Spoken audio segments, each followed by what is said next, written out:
بعث في الأمين رسولا منهم يتلو عليهم آياته ويزكيهم ويعلمهم الكتاب والحكمة وإن كانوا من قبل لفي ضلال مبين. أشهد أن لا إله إلا الله وحده لا شريك له أشهد أن محمدا عبده ورسوله اللهم صل وسلم وبارك على محمد وعلى آله وصحبه. Ibu bapak sekalian, rahimakumullah, hadirin dalam matahari pagi Ramadan, Imam Robandi Society, saya mendapatkan kehormatan diundang dalam forum platform yang luar biasa ini. Teman-teman penulis, teman-teman mubaligh, para guru, peneliti, saya bersyukur bisa berbagi pandangan mengenai satu topik yang sudah lama menjadi bahan studi maupun penelitian selama bertahun-tahun ini, kaitannya dengan pertahanan maritim, terutama dalam perspektif Ramadan. Ya. Saya akan share bahan-bahan sudah saya berikan ke Mbak Isuki, ya. Saya akan share sendiri langsung, boleh kan? Atau boleh, pahalanya lebih banyak malah kalau bisa sendiri. Gitu ya? Iya. Oke. Di full screen saja, di full screen bisa kan? Ya, oke. Ya, alhamdulillah dibantu oleh Mbak Isuki. Ya, Ibu sekalian, kita mulai dengan satu hadis bahwa ini, mohon maaf, ini kelihatannya setelah saya transfer terbalik-balik ini. Terbalik-balik. Iya. Kelihatannya karena profesor yang sudah jadul. Ya. Ini harus ini HP-nya harus dibalik, Prof Daniel. Gitu ya? Untuk membaca agar benar. Oh gitu ya? Di mirror. Oh iya. Oke.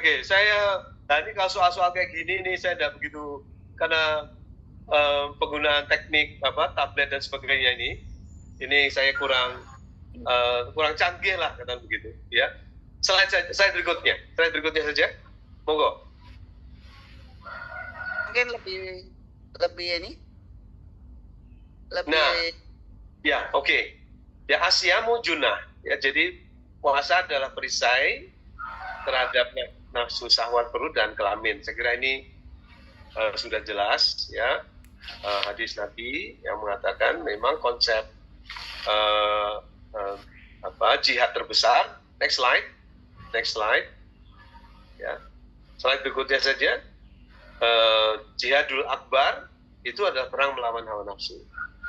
Saya kira ini jelas merupakan pokok-pokok pemikiran di sekitar mengapa Ramadan ini harus kita pahami sebagai semacam konsep pertahanan. Ya. Lanjut. Jadi melalui Syam Ramadan, Qiyamul Lail, kemudian tadrus Al-Quran dan sodakoh, kita membangun satu modal sosial, mengurangi konsumsi berlebihan, hidup lebih sehat, jujur, amanah, cerdas, dan peduli. Jadi ini saya kira kontribusi umat Islam terhadap bangsa Indonesia ini luar biasa besar. Bayangkan kalau kita meninggalkan tradisi puasa Ramadan ini beberapa tahun saja, maka modal sosial bangsa ini akan makin bergerus dan boleh dipastikan kita akan mengalami degradasi, demoralisasi, dan mungkin bahkan disintegrasi. Ya, jadi ini saya kira ini tidak banyak disadari bahwa umat Islam melalui tradisi Syam ini merupakan investor modal sosial yang terbesar. Ya. Lanjut. Jadi memang dalam perspektif itu, kalau kita bicara sistem pertahanan dan keamanan rakyat semesta, kita melaksanakan Syam Ramadan itu dengan tadi diongkosi sendiri, tidak mengganggu APBD maupun APBN, uh, investasi modal sosial itu betul-betul dilakukan sebagai bagian dari kemandirian dan kepedulian umat Islam terhadap nasib bangsa ini. Ya, jadi Siam tidak saja sekedar kegiatan yang bersifat dilihat dari sudut fikih saja, tetapi dia memiliki dampak-dampak sosial, ekonomi, dan politik yang besar sebetulnya, dan ini yang menjelaskan kenapa kita sebagai bangsa mampu bertahan cukup lama walaupun menghadapi berbagai macam penjajahan. Kita bisa bertahan yang kemudian malah eksis ya sebagai sebuah bangsa yang kemudian memproklamasikan dirinya pada 17 Agustus 45 yang lalu. Dan kita juga melihat bagaimana kekuatan-kekuatan modal sosial bangsa ini itu terbukti pada waktu kita melawan upaya-upaya penjajah untuk kembali menjajah kita. Walaupun mereka kemudian harus mengubah strateginya, tidak melalui perang fisikal militeri, tapi menggunakan perang proksi, ya. Dan neokortex, ya, yang ini kemudian mesti kita lihat apakah dari Siam Ramadan ini bisa kita kembangkan menjadi upaya untuk membentengi kita dari perang-perang baru itu. Ya. Lanjut. Nah, Bapak Ibu sekalian, saya kira saya harus mengatakan bahwa laut yang menyusun 70% dari wilayah Indonesia seluas kira-kira 5 juta kilometer persegi itu bukan lingkungan yang alami, ya, bukan lingkungan yang alamiah bagi manusia. Untuk hadir di laut kita membutuhkan teknologi dan energi yang cukup, ya. Jadi untuk bertahan di satu tempat saja di laut itu kita membutuhkan serangkaian peralatan teknologi agar kita tetap bisa aman, sehat, dan produktif, ya. Jadi ini perlu satu energi. Bahkan untuk bertahan di satu tempat saja kita butuh energi. Jangankan bergerak, bertahan di satu tempat saja kita butuh energi karena arus, gelombang, angin, dan sebagainya itu merupakan lingkungan yang alamiah di laut. Ya. Lanjut. Nah, saya ingin mengajak Bapak Ibu sekalian untuk melihat bahwa melalui pengendalian syahwat perut dan kelamin itu, kita bisa menyisakan energi untuk kita cadangkan, untuk kemudian kita alokasikan untuk hidup di laut secara aman dan produktif di negara kepulauan ini. Ya. Jadi kalau energi yang kita miliki yang sudah terbatas itu habis untuk darat, maka tidak cukup energi untuk hadir di laut. Dan ini yang membuat laut ini menjadi daerah yang asing dan kurang termanfaatkan dengan baik. Ya. Nanti akan kita lihat negara-negara yang menyadari kepentingan maritimnya, walaupun bukan negara kepulauan, itu mengalokasikan anggaran yang cukup dan energi yang cukup untuk hadir di laut. Ya. Jadi karena laut itu memiliki fungsi-fungsi pokok, terutama dalam rangka memfasilitasi perdagangan. Dan kita tahu bahwa perdagangan itu adalah jantung dari setiap peradaban. Ya. Jual beli jasa-jasa dan barang-barang dalam rangka meningkatkan kemakmuran itu merupakan tugas pokok dari perdagangan. Dan juga commerce, trade and commerce tidak bisa kita lepaskan dari angkutan laut sebagai tulang punggung, ya, bagi sistem logistik maupun sistem transportasi nasional. Ya. Lanjut. Nah, catatan saya, nanti mungkin Pak Imam yang dari teknik elektro bisa melihat konsumsi energi per kapita sekarang ini kira-kira sekitar 1 megawatt per kapita per tahun, ya kira. Jadi boleh 1 kiloliter setara minyak per kapita. Dan ini hanya 20% dari Jepang dan Eropa, dan hanya 10% dari Amerika. Jadi kalau kita lihat Amerika memiliki sekian, ada 7 armada berbasis kapal induk tersebar di mana-mana di seluruh dunia, dan kemudian juga memiliki armada-armada kapal untuk ekspor dan impor Amerika, itu membutuhkan dukungan energi yang cukup. Jadi kita cuma 10%-nya saja konsumsi energi per kapita. Itu yang menjelaskan kita sekarang ini berusaha menjadi negara maju, dan itu membutuhkan masukan energi yang cukup ya, untuk memiliki kapasitas proses-proses nilai tambah yang lebih tinggi dan lebih produktif. Ya. Jadi ini kita gimana sumber-sumber energinya ini terbatas. Kalau kita menggunakan energinya tidak secara bijaksana, maka kita justru melakukan semacam misalokasi pasokan energi yang sebetulnya masih terbatas. Ya. Slide berikutnya, Bapak Ibu sekalian, jadi sebagai satu data, ya, hingga saat ini kita belum mampu hadir di laut secara efektif, baik pemerintah maupun masyarakat Indonesia belum berhasil hadir di laut secara efektif karena keterbatasan teknologi dan energi. Ya. Sehingga terjadi berbagai kegiatan melawan hukum di laut seperti illegal fishing, illegal waste dumping, human trafficking bahkan, lalu illegal mining. Ya. Banyak sekali kegiatan-kegiatan di laut yang melawan hukum, yang kemudian bersifat merusak. Yang kemarin kita ada kasus pagar laut di beberapa pesisir di tanah air, termasuk di utara Jawa, itu karena pemerintah belum mampu hadir di laut, ya, sehingga di laut itu seolah kegiatannya tidak terpantau secara efektif. Ya. Jadi ini tentu bisa menimbulkan banyak masalah, ya, termasuk konflik kepentingan antara berbagai macam komponen masyarakat dalam rangka memanfaatkan laut, terutama seperti kelompok nelayan, kemudian juga investor besar yang rakus lahan, katakan begitu, sehingga kemudian mencari tambahan lahan dengan melakukan reklamasi di laut. Sebetulnya kurang tepat disebut reklamasi, tepatnya sebenarnya pengurukan besar-besaran, ya, untuk menjadi pulau-pulau baru. Ya. Lanjut. Nah, Ibu Bapak sekalian, kalau kita melihat beberapa kabinet terakhir, termasuk kabinet Merah Putih hari ini, itu kelihatan sekali fokus bangunannya sangat berbasis darat, ya. Dan itu telah menyebabkan misalokasi energi tidak mendukung proses-proses nilai tambah di pesisir dan di laut.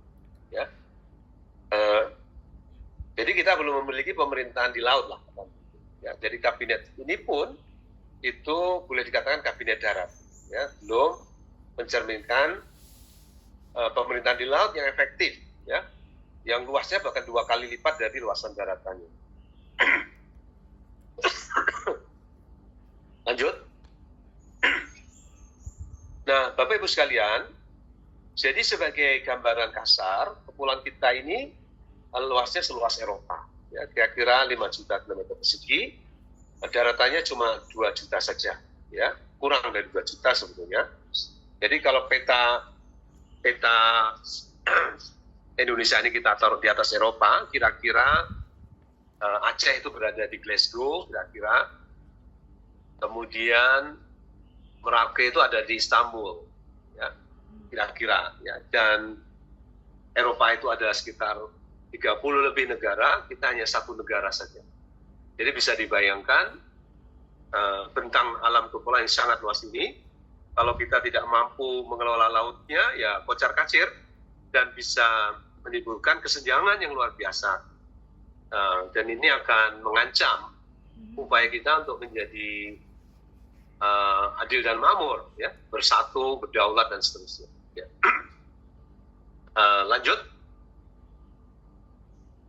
Nah, sebagai gambaran juga, bagaimana untuk menggambarkan kegiatan kita di laut, terutama dengan kapal-kapal komersial kita untuk keperluan transportasi domestik maupun ekspor, itu kira-kira produktivitas armada nasional kita itu sekitar 2 triliun ton kilometer per tahun, ya.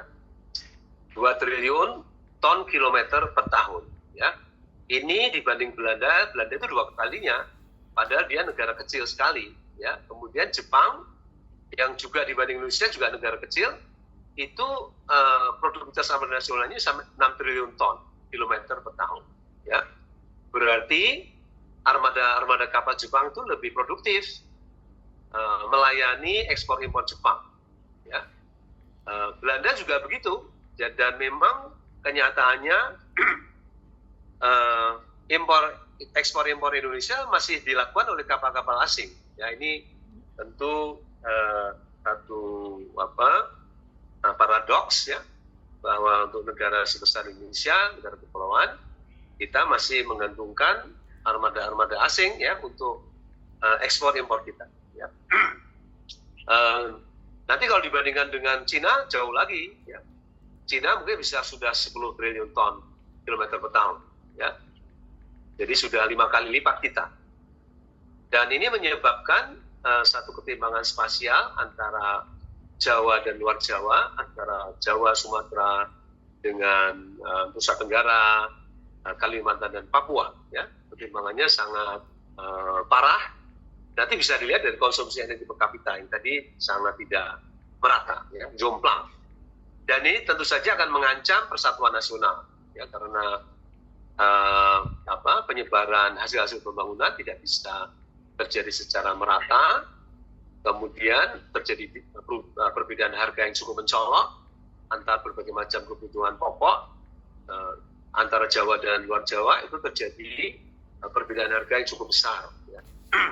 Saya kira ini dalam jangka panjang tentu akan mengancam kesejahteraan umum, ya, masyarakat Indonesia dan keadilan sosial.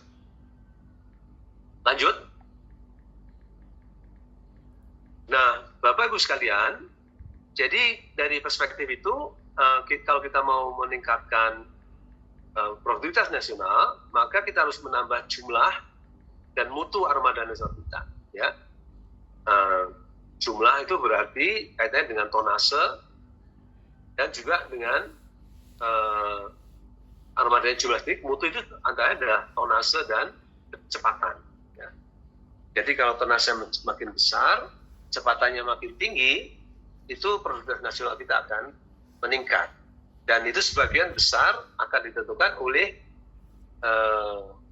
efisiensi di pelabuhan-pelabuhan kita dan juga rancang bangun kapal-kapal itu sendiri yang buatan Indonesia. Jadi kalau kapal-kapal itu yang makin inovatif, makin modern, makin efisien, dengan kecepatan yang lebih tinggi, katakan begitu, itu bisa diciptakan oleh para insinyur kita dan dibuat galang-galang kita, maka itu akan menciptakan efek berganda yang luar biasa bagi ekonomi nasional, ya. Sekaligus untuk meningkatkan tadi, menyebarkan berbagai macam hasil-hasil pembangunan ke seluruh daerah, ya, di Indonesia, ya, sehingga tidak terjadi perbedaan harga yang mencolok, ya. Jadi ini PR-nya masih besar di situ, ya. Jadi kehadiran lanjut, ya.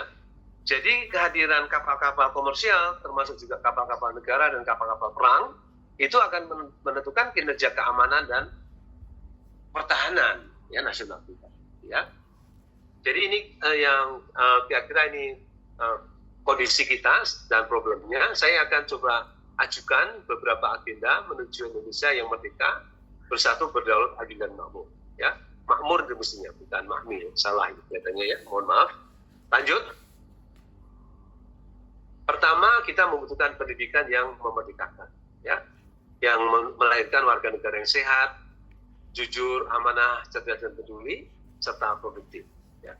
Ini saya kira Muhammadiyah cukup banyak peranan di situ, ya.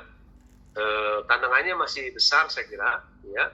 Bagaimana kita terutama kalau kita melihat persaingan kita dengan ASEAN saja, kemudian juga dengan Cina dalam beberapa hal termasuk STEM, saya kira Science, Technology, Engineering, and Mathematics, kita tertinggal jauh dibanding Cina dan Jepang maupun Korea Selatan. Bahkan dengan Singapura kita termasuk tertinggal. Ya. Lanjut. Nah, kita juga membutuhkan pasar yang terbuka dan adil, bebas riba. Ya. Ini saya kira sudah terbuka, sudah cukup terbuka dengan membuka globalisasi. Tapi kita belum bisa dikatakan adil karena riba masih menjadi bagian ekonomi yang mengganggu sekali. Ya. Nilai tambah di sektor-sektor strategis seperti pertanian itu habis dimakan riba, ya, sehingga nilai tukar petani maupun nelayan dari tahun ke tahun itu merangkak naik tapi lambat sekali. Ya. Sehingga nelayan dan petani itu termasuk kelompok masyarakat yang miskin, ya, karena sektor ini sangat rentan terhadap riba. Lanjut. Kita juga membutuhkan investasi yang memandirikan, ya, berbasis potensi-potensi agromaritim yang melimpah. Jadi ini kita butuh investasi, ya. Nah, banyak kasus di mana investasi tidak terjadi karena tidak cukup, ya, karena birokrasi mengganggu, ya, birokrasinya tidak bersih dan kompeten, lalu operatornya juga begitu, operasinya tidak profesional. Ya, saya kira dalam perspektif ini agenda Siam Ramadan itu menjadi penting.